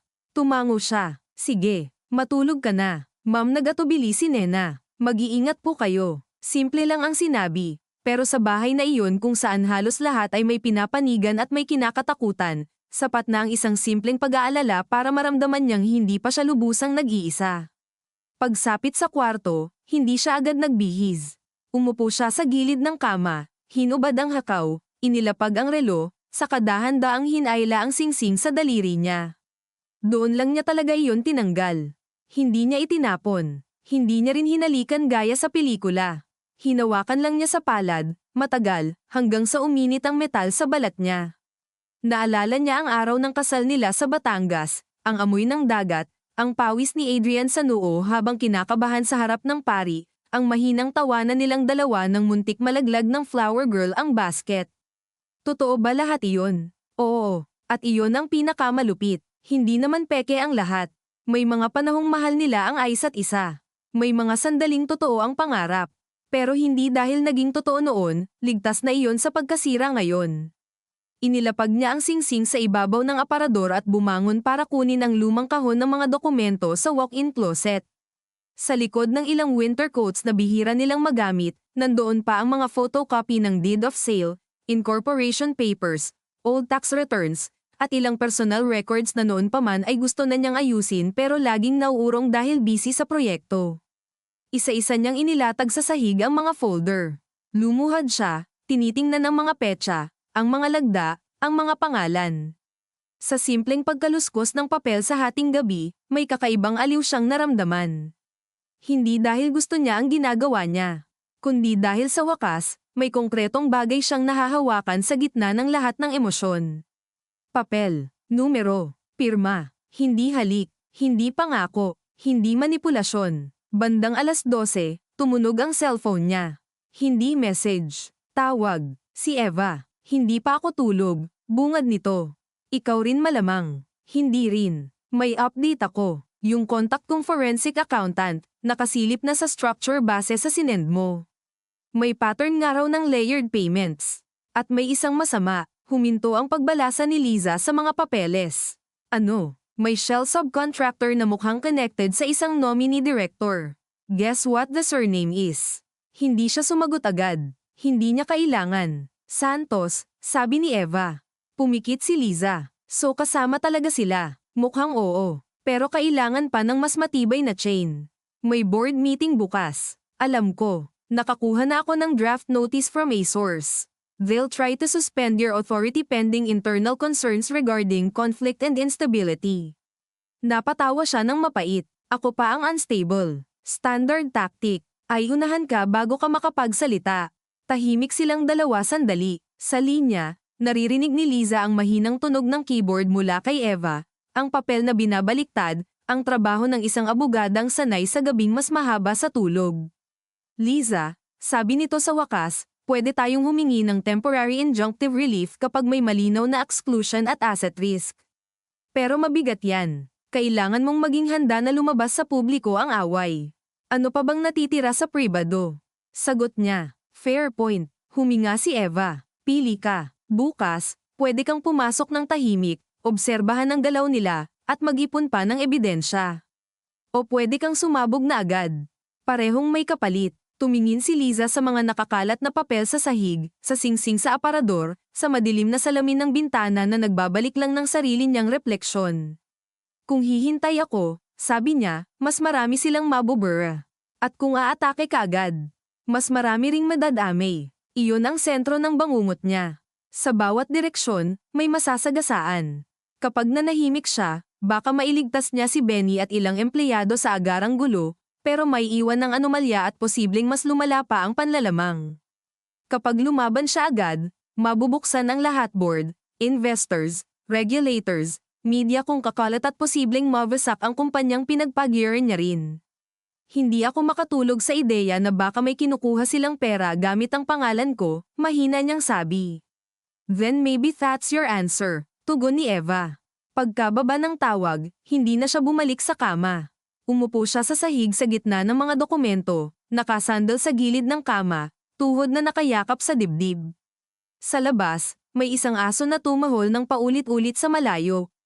May dumaan na sasakyan, naglaro ang ilaw sa kisame saglit. At sa tahimik na oras na iyon, naisip niya ang mga magulang niya sa Laguna, simpleng tao, proud na proud kay Adrian dahil magaling, responsable, mabuting asawa ng anak nila.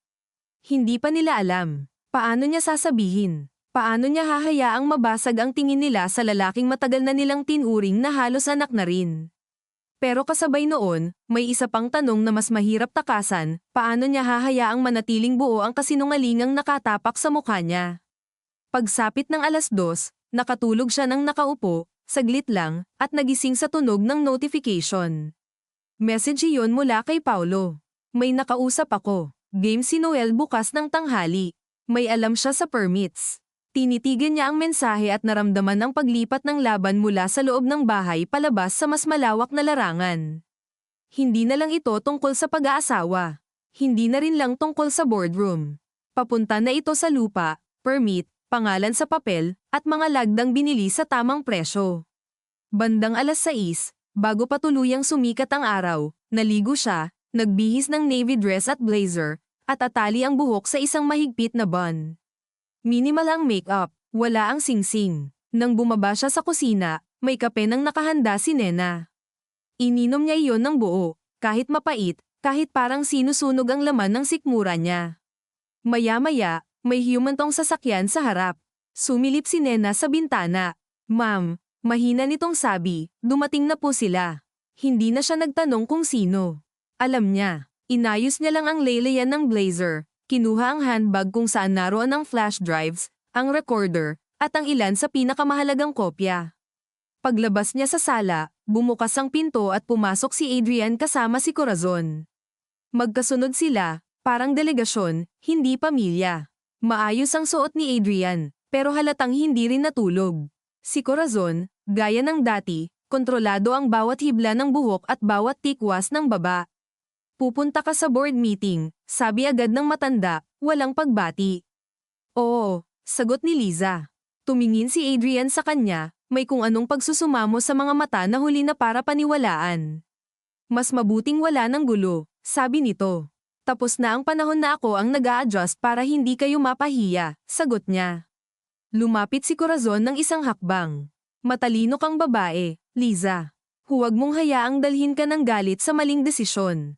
Ang nakakatawa, sabi ni Liza, ganyan din ang tono ng mga taong pinakamaraming tinatago. Kumislat ang panga ng matanda. Kung ay lalaban mo ito, posibleng mawalan ng trabaho ang daan-daang tao. Tinamaan siya roon dahil iyon mismo ang kinatatakutan niya. At alam ng matanda kung saan idiin ang daliri. Saglit na nanahimik si Liza. Ramdam niya ang pintig sa sentido niya, ang pagigting ng mga balikat, ang mapait na aftertaste ng kape. Pagkatapos, dahan-dahan siyang nagsalita. At kung tatahimik ako, ilang taon pa kayong kukuha habang ginagamit ang pangalan ko. Natahimik si Adrian. Si Corazon, hindi agad kumibo. At sa katahimikang iyon, sa pagitan ng tatlo nilang nakatayo sa sala na minsang naging pugad ng pamilya at ngayoy parang munting korte ng walang hukom, naunawaan ni Liza na sa araw na ito, hindi na niya mapoprotektahan ang lahat. Kailangan niyang pumili kung ano ang ililigtas, at sino ang hahayaan niyang malunod. Malunod. Iyon ang salitang kumapit sa isip ni Liza habang papunta siya sa opisina, nakaupo sa likod ng sasakyan, nakatanaw sa mga poste, waiting shed, nagmamadaling empleyado, at mga batang nakauniporme na naglalakad sa gilid ng kalsada na parang normal pa rin ang mundo kahit ang buhay niya ay ilang oras na lang bago tuluyang mabiyak sa dalawa. Nasa unahan si Adrian, tahimik, parehong sasakyan pero hindi magkatabi, dahil si Corazon ang nagpumilit na sumama sa kanya sa likod. Wala itong masyadong sinasabi, hindi rin si Liza, pero ramdam niya ang presensya ng matanda, ang mabigat at pino nitong pabango, ang mahinang kaluskos ng silk scarf sa bawat galaw, ang tahimik na pananalig nito na sa huli, mas malakas pa rin ang pera kaysa prinsipyo. Sa bawat stoplight, nasisilip ni Liza sa rearview mirror ang mukha ni Adrian sa harap. Minsan nakahawak ito sa manibela ng mahigpit, minsan sumusulyap sa salamin na parang gustong magsalita, pero wala nang salitang hindi lason sa puntong ito. Pagsapit nila sa gusali, may kakaibang lamig sa lobby kahit hindi naman sobrang lakas ng aircon. Siguro dahil alam ng mga tao na may mangyayari. May mga usap-usapan ng kumalat. Sa corporate office, hindi kailangang may mag-anunsyo para maramdaman ng lahat ang pagdating ng iskandalo. Nasa paraan iyon ng pagtahimik ng receptionist. Nasa masyadong mabilis na pagbaba ng tingin ng HR manager nang makita si Liza. Nasa pag-iwas ng ilang board assistants na tila ayaw masangkot kahit sa simpleng eye contact. Nang bumukas ang pinto ng boardroom sa ika-14 na palapag, sinalubong siya ng amoy ng brewed coffee, wood polish, at nakaprint na papel. Mahaba ang mesa. Nandoon na ang 5 sa 7 board members, nakaupo na parang hurado. Si Mr. Go, na laging nagkukunwaring neutral pero sumasabay sa kung saan ang mas malakas na agos. Si Teresa Almeda, independent director kuno pero matagal nang may utang na loob sa Salazar family. Si Attorney Villanueva, naroon bilang counsel, nakaayos ang mga folder sa harap, mukha ng lalaking matagal nang nasanay ay language ang kasakiman bilang compliance. May 2 upuan pang bakante. Isa para kay Liza, isa para kay Adrian. Hindi siya agad na upo, inilibot muna niya ang tingin sa silid. Sa salaming bintana sa likod, makikita ang kalat-kalat na gusali ng ortigas at ang manipis na hamog ng umagang mainit na. Naalala niya bigla ang unang boardroom na pinasukan niya, maliit pa noon, inuupahan lang nila, may tumutulong aircon at 3 plastik na halaman sa sulok. Noon, nangangarap lang sila na balang araw magkakaroon sila ng ganitong opisina. Ngayon nandoon na siya, pero para agawan. Shall we begin? Si Corazon ang unang nagsalita habang nauupo sa headchair na parang matagal ng kanya. Kumilos si Liza at umupo sa sariling pwesto. Inilapag niya ang bag sa tabi ng paa niya.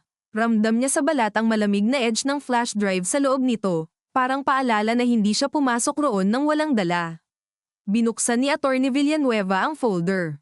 For the record, sabi nito, this special meeting was called to address urgent governance concerns affecting operational stability. Napakaganda ng mga terminong legal. Governance concerns, operational stability, walang salitang pagtataksil, walang salitang pandaraya, walang salitang kabit, specific agenda. Tanong ni Liza, kalmado. Sumulyap si Villanueva kay Corazon bago sumagot. Temporary suspension of certain executive powers pending internal review, and appointment of interim financial oversight. Interim financial oversight, ulit ni Liza, bahagyang ngumiti. Ang haba ng tawag sa pag-agaw. Nagkatinginan ng ilan sa board. Hindi pa man nagsisimula ang formal discussion, may punit na agad sa tela ng kanilang carefully planned na proseso. Let's stay professional, malamig na sabi ni Teresa. I am being professional, sagot ni Liza. Kayo ang hindi tapat, mabilis na umubo si Mr. Go, halatang gustong pakalmayan ang paligid. Perhaps we should stick to documents. Yes, sabi ni Liza, tumango pa. Mas gusto ko yan. Iyon ang unang bitak sa disiplina ng kabilang panig. Halatang hindi nila inasahan na papasok siyang buo ang tindig, hindi umiiyak, hindi nagmamakaawa, at lalong hindi naguguluhan. Sanay ang ganitong mga tao sa kababaihang pinapaupo at pinapatahimik gamit ang formal tone at legal stationery. Hindi sila sanay sa babaeng alam ding magbasa ng fine print. Iniharap ni Villanueva ang resolution draft. Binasa iyon ni Liza ng mabagal, sinasadya ang bawat segundo. Due to conflict of interest, emotional instability, and deteriorating personal entanglements likely to impair fiduciary judgment, huminto siya. Dahan-dahan niyang ibinaba ang papel. Tumingin siya kay Adrian. Emotional instability. Tanong niya. Hindi agad sumagot si Adrian. This is standard protective language. Si Villanueva ang sumingit. Against whom? Tanong ni Liza. Sa akin, o sa mga taong may kailangang itago. Nagsimulang uminit ang hangin sa loob ng boardroom kahit malamig pa rin ang aircon. Umayos ng upo si Corazon. Liza, this is not personal. Napatawa siya, isang maikli at matigas na tunog. Kailan pa naging hindi personal ang isang board action na ibinase sa marriage breakdown na kayo rin ang nakinabang? Tahimik ang lahat, iyon ang sandaling naramdaman niyang kahit paano, napaatras niya sila ng kaunti. Hindi dahil nananalo siya, kundi dahil napipilitan silang harapin ang mga salitang gusto sana nilang iwasan. I move that the draft be tabled, sabi ni Liza, until the board is properly informed of material facts affecting the integrity of this proceeding. On what basis? Matalim na tanong ni Teresa. Dahan-dahan niyang binuksan ang bag at inilabas ang isang manipis na envelope. Hindi niya agad ipinakita ang laman. Inilapag niya lang iyon sa mesa, sapat para lahat mapatingin. On the basis, sabi niya, na may evidence ako ng undisclosed relationships, suspicious payment layering, attempted executive exclusion, and possible coordinated concealment involving this board's key stakeholders. Ramdam niya ang biglang paghigpit ng katahimikan. Si Mr. Go napakurap. Si Teresa napatingin agad kay Corazon. Si Adrian, hindi na makatago sa mukha ang pagkabigla at takot. That is a serious accusation, malamig ni Villanueva. Then perhaps you should take it seriously, sagot ni Liza. Hindi ako papayag na ituring na unstable para lang mabigyang cover ang mas malaking problema. Tumingin siya sa bawat board member, isa-isa, siniguradong maramdaman nilang hindi pangkalahatang paratang lang ito kundi tuwirang hamon. Alam ninyo ba, sabi niya, na may internal account restrictions na ipinatupad kagabi habang walang disclosure sa Finance Committee. Alam ninyo ba na may shell subcontractor na paulit-ulit na tumatanggap ng layered payments sa San Roberto project? Alam ninyo ba na ang surname ng nominee link sa isa sa mga kumpanyang iyon ay Santos? Sumabog ang sabay-sabay na reaksyon. Hindi pa man malakas ang boses, pero gumalaw ang katawan ng mga tao. Si Mr. Go napasandal. Si Teresa napalingon agad kay Adrian na para bang gusto nitong itanong kung bakit hindi ito bahagi ng script. Si Corazon, sa unang pagkakataon mula nang magsimula ang umaga, nawala sa perpektong composure ng bahagya. Napakaliit lang. Bahagyang humigpit ang labi, pero nakita iyon ni Liza. This meeting is not a fishing expedition, matigas na sabi ni Villanueva. Exactly, sagot ni Liza. Kaya bago kayo bumoto sa suspension ko, gusto kong ilagay sa minutes na may unresolved issues of financial irregularity and conflict contamination involving investor-linked parties. Investor-linked, biglang singit ni Mr. Go. Halatang nag-aalala na para sa sarili niyang exposure. What exactly are you saying? Tumingin si Liza sa kanya. Ang sinasabi ko, kung magboboto kayo ngayon nang hindi ninyo muna hinihingi ang full internal forensic review, maaaring kayo mismo ang maging complicit pagkatapos. Iyon na, naramdaman niya ang paglipat ng hangin. Hindi na siya simpleng asawang niloko. Naging risk variable siya. At sa boardrooms, kapag may risk na pwedeng tumama sa personal liability, nagbabago ang kilos ng mga taong daishi kampante. I request a recess, sabi ni Teresa agad. Denied, si Corazon ang sumagot bago pa makapagsalita ang iba. We proceed. No, sabi ni Liza. Hindi malakas, pero sapat para tumigil ang lahat. Hindi kayo makakapagpatuloy na parang wala lang. Inilabas niya ang isa pang dokumento, ang copy ng Internal Restriction Order. This was executed without proper finance disclosure. Signed by Adrian Salazar and Corazon Salazar. Itinulak niya iyon papunta sa gitna. At ito, inilabas niya ang ilang invoice copies, naka-highlight ang routing. Repeated payment structures to vendors sharing endpoint characteristics. Hindi ito random clerical error. Bamuka ang bibig ni Mr. Go. Why was this not brought to audit? Because the audit request was cancelled, sagot ni Liza. Verbally, from the executive office. This is getting out of hand, sabi ni Corazon, pero may bitak na sa boses. No, sagot ni Liza, nakatutok ang tingin sa kanya. Ngayon pa lang ito nagkakaroon ng hawakan. Tumingin siya kay Adrian. Sabihin mo sa kanila. Ilang segundo, walang sumagot. Maging ang tunog ng aircon tila lumayo. Adrian, ulit ni Liza, sabihin mo sa kanila kung sino si Mara Santos sa buhay mo.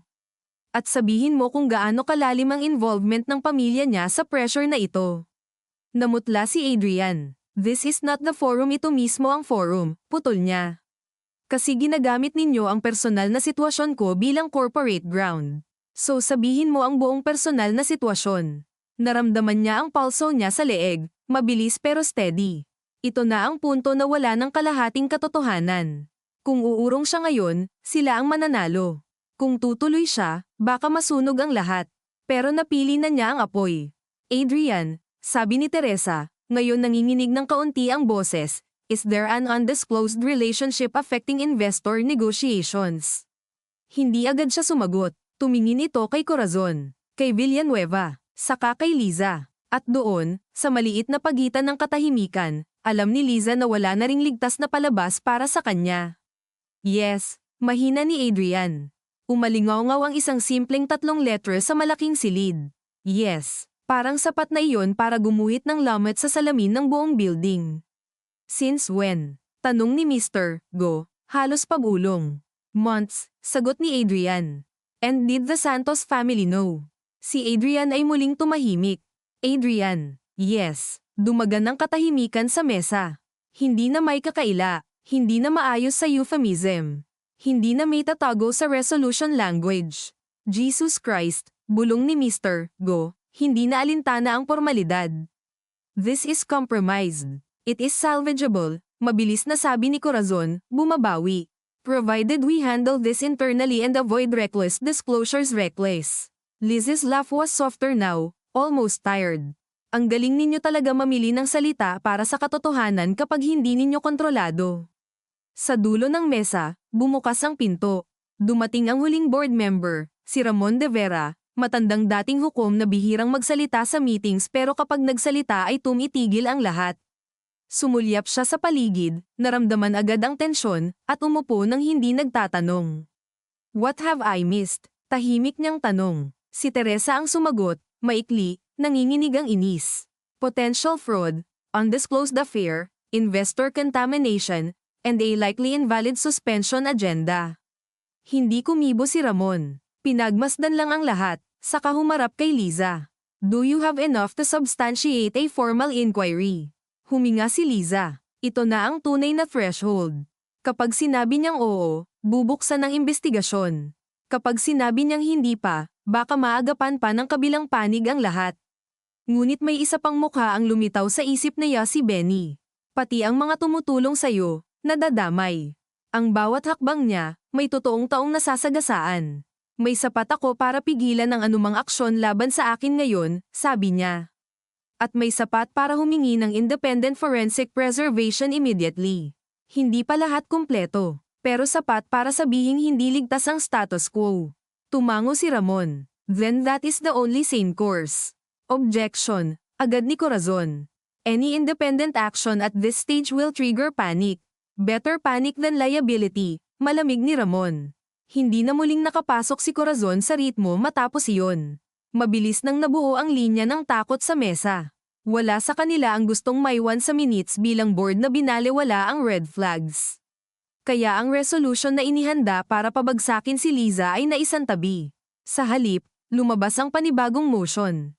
Immediate hold on executive restructuring, preservation of all financial and communication records related to San Roberto, formation of a special review committee led by outside counsel, and temporary limitation of both Adrian and Liza from unilateral financial authority pending inquiry. Nang marinig ni Liza ang huling bahagi, may mahinang tusok sa dibdib niya. Ito ang kapalit, nailigtas niya ang sarili sa pagiging pinatahimik, pero hindi siya ganap na nakaligtas. Tinamaan pa rin siya. Ang pagkapanalo rito ay hindi pag-angat. Ito ay pagsigurong hindi siya lang ang mahuhulog. For the minutes, sabi ni Ramon, there is to be no retaliation against staff cooperating in preservation. Napatingin si Liza rito. Hindi niya alam kung may narinig na ba ito, o nabasa lang sa mukha niya ang pagkabahala para sa ibang tao. Hindi na mahalaga. Ang mahalaga, nakapasok sa record. So ordered. Tanong ni Teresa, ngayoy ayaw nang tumingin kahit kanino ng diretso. Isa-isa silang tumango, si Corazon lang ang hindi. Si Adrian, nakatingin lang sa mesa, parang unti-unting kinakain ng bigat ng sarili niyang mga pinili. Nang matapos ang formal na bahagi, nagsitayuan ng iba, mabilis, halos sabik makalabas sa silid na iyon na parang may usok. May mga nag-uusap na pabulong sa gilid. May mga nagkukunwaring may tatawagan. Corporate theater matapos ang pampublikong hiyaan. Si Liza hindi agad tumayo. Pinagmasdan niya lang ang mga papel sa harap niya. Mga minutong nagdesisyon kung paano mababago ang susunod nilang mga linggo, buwan, baka taon. Masaya ka na? Boses ni Corazon sa tabi niya nang paalis na ang iba. Hindi siya tumingin agad. Hindi. Sagot niya. Wala nang masaya dito. You have no idea what you've started. Dahan-dahan siyang tumayo at hinarap ang matanda. Sa malapitan, kita niya ang manipis na pulbos sa mukha nito. Ang bahagyang pagkapagod sa ilalim ng mga mata na hindi natatabunan ng magandang postura. Mali ka, sabi ni Liza. May ideya ako. Ang hindi ko lang alam, gaano ka pa kababa para iligtas ang sarili mo. Namula ang leeg ni Corazon. I built this family. Hindi, sagot ni Liza. Tinakpan mo lang ang mga bitak nito habang may pakinabang ka pa. Iniwan niya ito roon. Sa hallway, nadatnan niya si Adrian nakatayo malapit sa fire exit door, mag-isa, isang kamay nasa bulsa, isa nakahawak sa cellphone pero hindi naman tinitingnan. Nang makita siya, tumuwid ito. Liza, huminto siya, pero hindi lumapit. Anong gusto mo? Hindi ko inasahan na aabot sa ganito. Talaga, I was trying to contain it. Natawa siya ng mahina, pagod na pagod. Contain, protect, manage. Ang dami mong salita para sa panlilinlang. Napapikit si Adrian. May mga bagay kang hindi pa rin alam. Meron. At malalaman ko rin. Kapag lumabas lahat, hindi lang ako ang matatamaan. Pati si Mama. At dapat ba akong maawa? Matalim niyang tanong. Hindi ito agad nakasagot. Saka, pabulong, hindi ko alam kung may karapatan pa ako humingi ng kahit ano sayo. Wala. Diretso ang sagot niya. Walang sigaw. Walang luha. At marahil iyon ang pinakamalupit para sa lalaking minsang nakuhang pasayahin siya sa simpleng text lang. Pero sasabihin ko pa rin, dagdag ni Adrian, nanginginig ang boses sa unang pagkakataon. Hindi lang pera ang dahilan kung bakit hindi ako makaalis. Napakunot ang noo ni Liza. Ano pa? Tumingin ito sa paligid, sa dulo ng hallway, sa nagdaraang secretary, saka bumaba ang boses. May pinirmahan akong hindi ko na mababawi. Anong pinirmahan? Guarantees. Personal undertakings. Kung bumagsak ang San Roberto at umatras ang Santos, pwedeng pasukin ang assets ng kumpanya at pati personal. So isinangla mo tayo. I was trying to save US. No, you were trying to save yourself from admitting you had already lost control. Tumama iyon. Nakita niya sa mukha nito. Mara knows things, mahina pa rin ni Adrian. At ang tatay niya mas lalo. Then let them come. Hindi mo naiintindihan, huwag mo na akong liitan ulit, sabi niya. Pagod na ako sa lalaki na akala niya siya lang ang marunong matakot. Tinalikuran niya ito at naglakad palayo, bawat yabag kontrolado kahit nanginginig na ang tuhod niya sa pagod. Pagdating niya sa elevator lobby, nandoon si Benny, halatang kinakabahan, may hawak na brown envelope sa dibdib. Pagkakita sa kanya, lumapit ito agad. Ma'am, sorry po. Pinapasok pa rin po ako ng guard. Akala ko po kailangan ninyo agad. Inabot nito ang envelope. Ano ta? Hard copies po ng cancellation chain ng audit request. At may isa pa po. Binuksan niya ng kaunti. Nandoon ang email printouts, kasama ang forwarded note ng executive assistant. Sa baba, may isang pangalan na hindi pa niya nababanggit kaninuman at ngayon ay kumirat sa likod ng isip niya dahil alam niyang hindi na ito bagong conflict kundi paglawak lamang ng dati ng sakit, ang isang sign-off na mula sa office ng Vice Mayor ng bayan kung saan naroon ang San Roberto parcels. Hindi na siya nagulat, napapagod na ang katawan niya sa kakagulat. Thank you, sabi niya kay Benny. Pero simula ngayon, lahat ng galaw mo documented. Hindi ka nalalakad mag-isa. Tumango ito. Pero halatang takot. Sa likod ng takot, may tiwala. At iyon ang mas mabigat dalhin. Pumasok siya sa elevator kasama ang brown envelope sa kamay, ang bigat nito halos wala naman dapat, at habang bumababa ang mga numero sa digital panel, naramdaman niyang pumasok na ang kwento sa panibagong yugto. Hindi na ito basta paghabol sa katotohanan. Papunta na ito sa pagpili kung anong bersyon ng katotohanan ang kaya niyang ilabas nang hindi tuluyang dudurugin ang mga inosenteng nasa gitna.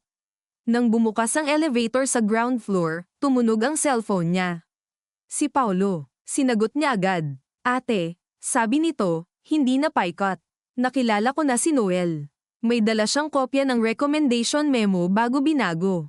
At may pangalan. Huminto si Liza sa gitna ng lobby, dumaraan sa tabi niya ang mga empleyado, may bumabati, may umiiwas, pero lahat lumabo sa pandinig niya.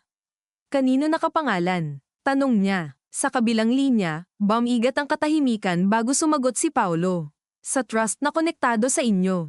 At sa revised note, may sulat kamay na initials. CSCS. Ilang segundo siyang hindi gumalaw matapos marinig ang dalawang titik na iyon, nakatayo sa gitna ng lobby habang may mga taong dumaraan sa magkabilang gilid niya na parang agos ng ilog na hindi alam na may isang batong nabiyak sa pinakailalim.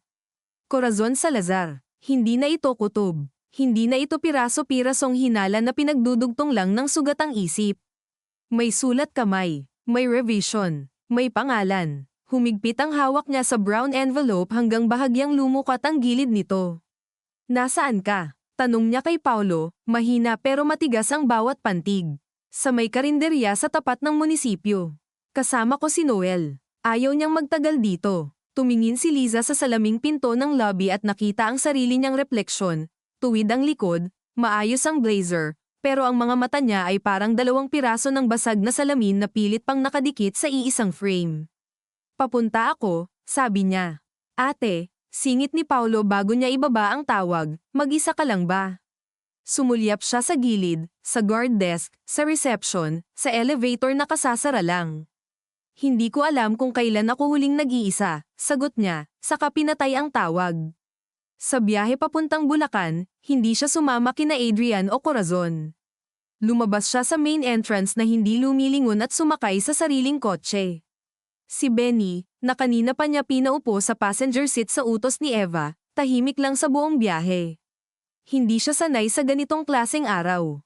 Halata iyon sa paraan ng paghawak niya sa seatbelt, sa paulit-ulit na pagtingin niya sa side mirror, sa mabilis niyang pag-inom ng tubig kahit hindi naman siya uhaw. Sa harap nila, ang EDSA ay tulad ng dati magulo, mausok, makapal ang traffic, may bus na sumisingit, may motor na biglang sumusulpot, may billboard ng kondo at glutathione at politika at bigla iyong naging kakaibang paalala kay Liza na ang pinakamalaking mga pandaraya sa bansa ay laging nagaganap habang tuloy ang ordinaryong buhay ng lahat. Sa stoplight, may batang nag-aalok ng basahan. Sa overpass, may matandang nagtitinda ng mani. Sa radyo, may DJ na tumatawa. Wala sa mga iyon ang huminto para sa giyerang dinadala niya sa dibdib. Ma'am, mahina si Benny, hindi pa rin sanay tawagin siyang Liza kahit 2 araw na halos nababaklas na ang corporate hierarchy sa paligid nila. Kung gusto ninyo po, pwede akong bumaba na lang sa may Ortho Este, sa may terminal. Baka po mas delikado pagkasama ako. Tumingin si Liza sa kanya sandali. Payat ang mukha nito, may maliliit na pawis sa noo kahit malakas ang aircon. Mula sa brown envelope sa kondongan niya, sumisingaw ang amoy ng bagong print na papel at tinta. Mas delikado kung hindi kita kita, sagot niya. At huwag mo nang ulitin na bumaba ka na lang. Hindi ka disposable. Napakurap si Benny at tumango. Hindi ito nagsalita ulit, pero nakita ni Liza ang bahagyang pag-angat ng lalamunan nito, parang may gustong lunukin na pasasalamat o takot o pareho. Nang makarating sila sa bayan, masikip ang mga kalsada, may tricycle sa bawat sulok, may palengke na amoy isda, pawis, at hinog na saging, at may mga tarpaulin ng mga politiko na halos maglaban-laban sa laki ng ngiti. Hindi ito mundong kinagisnan ni Corazon. Hindi ito ang mundong nasosolusyonan ng isang tawag sa tamang golf club. Sa gilid ng munisipyo, isang simpleng karinderya ang pinagtagpuan nila. Yero ang bubong, may 2 electric fan na pareho ng ayaw na yata sa buhay, at may mga plastik na upuan na iba-iba ang kulay. Nakita niya agad si Paulo, nakasandal sa monoblock, naka-fold ang manggas, mukhang handang makipagsuntukan kahit hindi naman iyon ang kailangan. Katabi nito si Noel, nasa huling bahagi na ng 30, maitim sa araw, halatang gobyernong empleyado sa porma at pag-iingat. May maliit na brown envelope ito sa ibabaw ng mesa at isang basong malamig na coke na halos hindi nababawasan. Nang makalapit si Liza, tumayo si Paulo. Ate, hindi na sila nagbeso o nagyakap. Hindi iyon ang araw para sa seremonya. Si Noel naman ay tumayo rin, alanganin ng ngiti. Ma'am, sabi nito, tapos agad binawi, Liza na lang po siguro. Umupo sila. Mabilis naglatag si Paulo ng sitwasyon. Ito si Noel. Nasa engineering office noong unang recommendation. Hindi siya pumirma sa revision. Tumingin si Noel kay Liza, tapos sa paligid, saka dahan-daang itinulak ang envelope papunta sa kanya. Hindi po dapat lumalabas sabi nito. Pero nung narinig ko kung anong nangyayari, naisip ko baka panahon na rin. Binuksan ni Liza ang envelope. Sa loob, may photocopy ng original technical recommendation memo, may attachments ng site classification, at may isa pang kopya na revised version. Malinaw kahit sa Xerox ang pagkakaiba sa isang bahagi ng lupa. Sa original, may nakalagay na subject to further environmental restriction. Sa revision, nawala iyon. Sa gilid ng revised note, may sulat kamay na initials, CS at sa ibaba, maliit ngunit mababasa, proceed. Investor aligned. Kumirat ang batok niya. Hindi na siya nagulat. Mas masakit yata minsan ang kumpirmasyon kaysa sorpresa. Sure ka bang kay Corazon ang initials? Tanong niya. Umiling si Noel. Hindi ko po masasabi sa korte kung hindi ako expert sa sulat kamay. Pero sa office, lahat po alam kung sino ang nagfa-follow up noon. May 20 beses na may tumawag mula sa office ng Vice Mayor at sinabing urgent daw dahil may backing ng private trust partner. Tapos after 2 days, dumating po yung revised memo. May kopya ka ng call log? Tanong ni Liza. Wala na po sa akin. Pero may receiving book pa dapat sa records. Kung hindi pa nila ginagalaw. At bakit ka ngayon lang nagsalita? Tanong ni Benny, hindi mapigilan ang sarili. Hindi masama ang tono nito, pero diretso. Napatingin si Noel sa kanya, pagkatapos kay Liza. Kasi may asawa po ako at may anak akong nag-aaral, sagot nito, tahimik. At sa munisipyo, hindi mo kailangang dakpin para matakot. Minsan sapat na yung malaman mong kilala nila ang barangay mo. Walang sumagot agad. Iyon ang totoo sa bansa nila. Hindi lahat ng tahimik ay kasabwat. Marami ang tahimik dahil may pamilya. Huminga si Liza at tumango. Salamat sa pagsasalita ngayon. Napatango si Noel, pero hindi pa rin ito kampante. May isa pa po, dagdag nito. May narinig akong usapan noon, mga engineer at Leah Aison, na kaya raw minadali ang revision kasi may hahabuling trust restructuring sa private side. Hindi ko na po alam ang buo, pero may nabanggit na para malak ang parcel bago may maghabol sa marital side. Napakuyom ang kamay ni Liza sa ilalim ng mesa. Marital side. Kahit ang lupa sa Bulacan, nakadugtong pala sa kasal niyang unti-unting pinapatay sa Makati. Isang mahabang paghigop ng hangin ang ginawa niya bago niya muling binasa ang memo. Sa murang lamesang plastik na may bahid ng mantika at toyo, biglang nagdikit-dikit ang lahat. Ang affair, ang draft ng asset protection, ang freeze sa accounts, ang shell payments, ang revision sa lupa, ang board maneuver, hindi hiwa-hiwalay na kasalanan. Iisang makina. At sa gitna noon, si Adrian, na maaaring nagsimula sa takot at kahinaan pero sa huli ay pumirma rin, tumahimik din, sumabay din. Anong gagawin natin? Tanong ni Paulo. Hindi agad sumagot si Liza. Umorder muna siya ng kape sa tindera, hindi dahil gusto niya kundi dahil kailangan niyang magawa ang isang pangkaraniwang kilos para hindi siya malunod sa bigat ng sandali. Habang hinihintay ang kape, naririnig niya ang kawali sa kusina. Ang sipol ng pressure cooker sa kabilang pwesto, ang tawanan ng 2 driver ng tricycle na walang alam sa memo sa harap niya.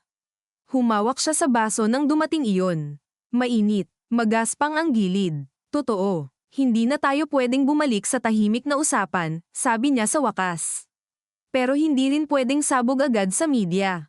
Kapag ginawa ko yun, unang mawawasak ang empleyado, hindi ang mga may koneksyon.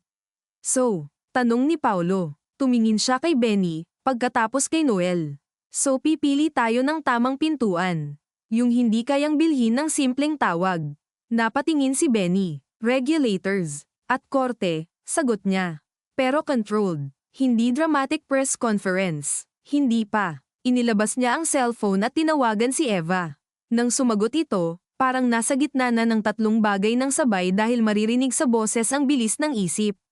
May nakuha ka. May revised municipal recommendation memo, sabi ni Liza. May initials ni Corazon. At may verbal pressure trail mula sa Vice Mayor's office. May possible link sa trust restructuring para i-lock ang parcel bago may marital claim. Tahimik si Eva ng isang segundo. That's not just family mess anymore. Alam ko. Nasaan ka? Bulacan. Good. Huwag kang dadaan ulit sa office. Dumiretso ka sa akin o sa safe place. We need to prepare 2 things tonight. Ano? Verified copies and a sealed submission. Kapag naunahan ka nila, pwede nilang itulak na fabricated ang lahat. Kailangan nating i-anchor sa tamang channels bago pa gumalaw si Corazon. At si Adrian. Tanong ni Liza, hindi niya alam kung bakit niya tinanong. Siguro dahil kahit sa gitna ng lahat, may isang parte ng pagkatao niyang naghahanap pa rin ng malinaw na kahon para sa asawa niyang minsang naging kakampi. He made choices, sagot ni Eva. At ngayon, bahagi na siya ng consequences. Huwag mong iligtas sa ngalan ng alaala. Pagkababa ng tawag, matagal na nanahimik si Liza. Nakatitig siya sa memo, sa sulat kamay na hindi man napatutunayan sa sandaling iyon ay parang lagda na mismo ng pagkatao ni Corazon. Hindi kailangang buong pangalan, sapat na ang 2 titik dahil sanay ang ganoong mga tao na ang buong mundo na ang magtutuloy ng utos nila. Ate, sabi ni Paulo, mas marahan na ngayon, kapag itinuloy mo exposed na talaga si Adrian. Doon siya tumingin sa kapatid. Hindi siya nagkunwari, oo, at kapag exposed siya, exposed ka rin. Lahat ng tao titingin sa'yo na parang ang tanong ay bakit hindi mo alam. Kumirati yon dahil totoo. Ang publiko laging may simpleng pananaw sa komplikadong kasiraan ng pamilya. Laging may bakit nagbulag-bulagan. Laging may siguro may kapalit din siya kaya tumahimik. Laging may hindi mo naman maloloko ang asawa mo nang hindi niya nararamdaman. At sa bawat ganyang tanong, parang ang kasalanan ng nanloko ay kalahating nalilipat sa niloko dahil hindi ito naging sapat na matalas, sapat na selosa, sapat na marahas para mapigilan ang panloloko. Alam ko rin yan, sagot ni Liza.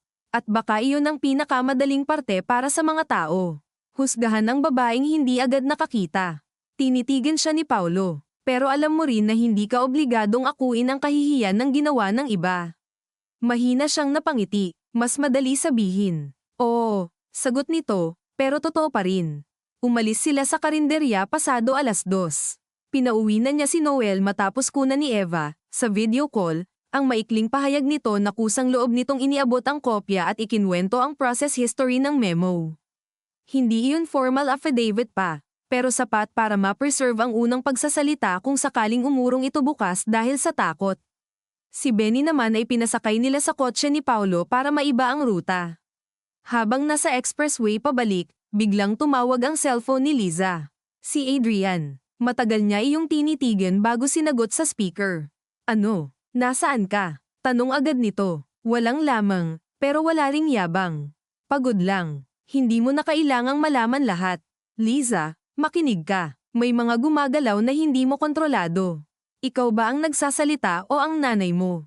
Sa kabilang linya, may maikling katahimikan. Please. Isang simpleng pakiusap, pero sa puntong iyon para iyong galing sa estranghero. May hawak na akong memo, sabi niya. May initials ni Corazon. Napasinghap siya ng bahagya sa kabilang dulo. Hindi ito umimik agad. So totoo, dagdag ni Liza. At alam mo, hindi lahat, mabilis nitong sagot, pero huli na. Hindi lahat, ulit niya. Pero may alam ka. Naramdaman niya ang mga mata ni Paulo mula sa driver's seat. Hindi nakikialam, pero nakikinig. Liza, sabi ni Adrian, halos pabulong, kung ilalabas mo yan, babawi ang Santos. Pati yung liquidity line ng kumpanya, mawawala. Pwedeng hindi na tayo makapagpasahod in 2 cycles. Humigpit ang panga niya. Ayan na naman. Ang totoo at pananakot na nakabalot sa iisang pangungusap. At ano ang gusto mong gawin ko? Tanong niya. Panatilihing tahimik para makapagpasahod ang kumpanyang ninakawan ninyo. I'm trying to prevent collapse. And I'm trying to prevent rot. Tahimik siya ulit. Nang magsalita, mas basag na ang boses. Hindi ko na rin alam alin ang mas tama. Doon, sa isang kisap mata, nakita ni Liza ang lalaking pinakasalan niya. Hindi ang taksil. Hindi ang executive. Hindi ang anak ni Corazon. Kundi ang lalaking minsang nakaupo sa tabi niya sa maliit na opisina. Pagod, natatakot, pero naniniwalang kaya nilang gumawa ng disenteng negosyo. Nandoon pa rin siguro ang lalaking iyon. Nakalibing nga lang sa kapal ng kahinaan, yabang, at kompromiso. Mas masakit pala iyon kaysa kung tuluyan na lang itong masamang tao. Late na para sa tamang version mo ng pagligtas, sabi niya sa wakas. Ang tanong na lang ngayon, gaano karami ang gusto mong aminin bago ka tuluyang lamunin? Ibinaba niya ang tawag bago pa ito makasagot. Pagdating nila sa opisina ni Eva, gabi na.